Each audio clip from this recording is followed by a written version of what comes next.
வெண்பருத்தி நூலெடுத்து வாய் வெடிச்ச பூவெடுத்து நான் அணிஞ்சிட தொடுத்து வச்ச நடினமான மாலை இது.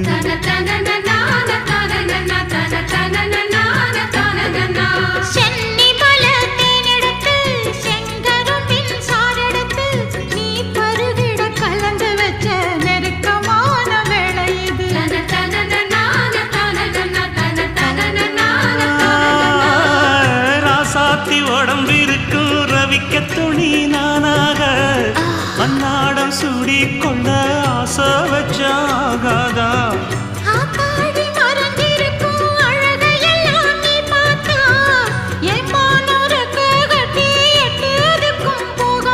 அடிச்சீனி சக்கரையே எட்டி நீயும் நிக்கிறியே நான் ஏங்கி ஏங்கி பார்க்கிறப்போ ராமி